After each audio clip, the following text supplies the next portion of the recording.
Hello, my name is Louise Lewis, and I am a coach who helps you explore all facets of life and work so that you can do things your way and take care of yourself in the process.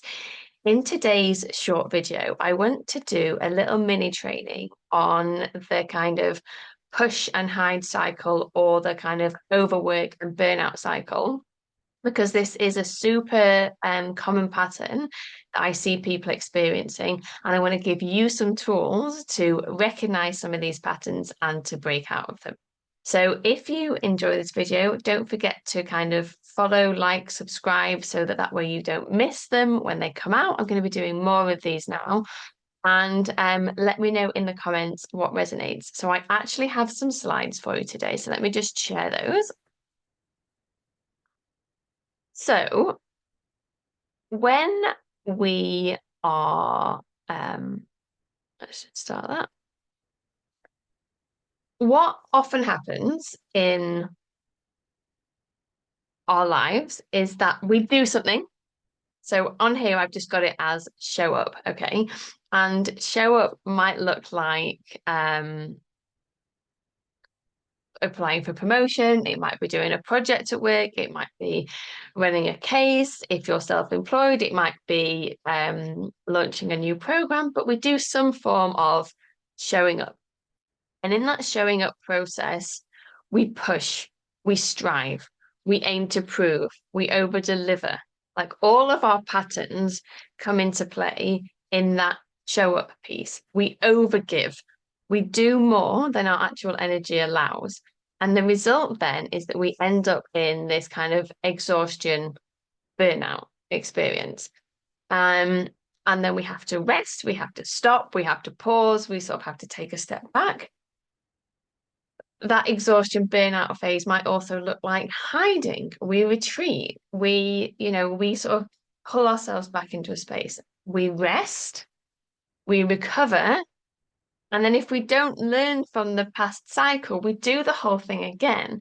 So it's like, your big case finishes and you're knackered. So you take a holiday and then you go back to work and you're feeling a little bit better. But then the next case comes and you do it in exactly the same way. You're perpetually in this cycle. And this cycle over time has many, many negative unintended health consequences. And it's how people end up with chronic health conditions. It's how we end up signed off work with stress. Been there, 2018.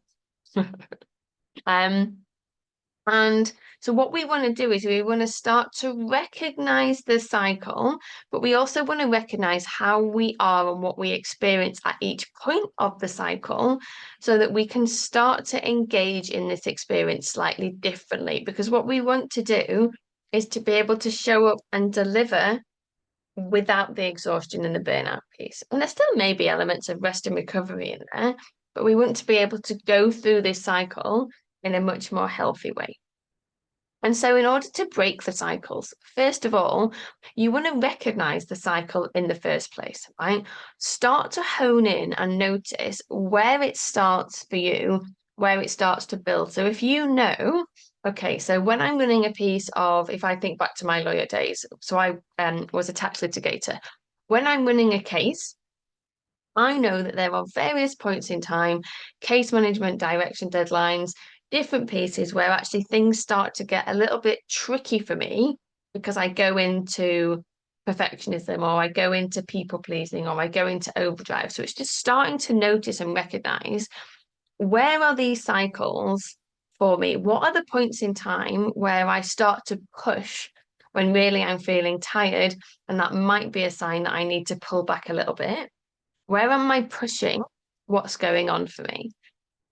And then to really start to engage in those cycles in an intentional way. So if you know that, again, so we'll go to the end entrepreneur thing. If you know that launching a new program, everything involved in that has a tendency to overwhelm you and it shuts you down, then actually, before you engage in that next cycle, can you take a step back and look at what would a much gentler version of this cycle look like?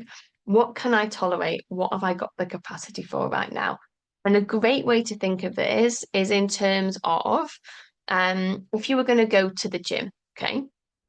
if you were going to go to the gym and you were going to start a weight training routine, but you've never weight trained before, you are not going over to the squat rack and putting 100 kilograms on the squat rack, right? It would absolutely floor you. It would be no good whatsoever. You would first want to look at, okay, well, what's my technique? How do I squat healthily and in a safe way that it protects my back and I don't damage myself?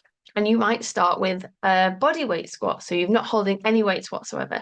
And you would progress from that to maybe a goblet squat. So you're holding the weight in at your chest. So you've got a distribution of weight here.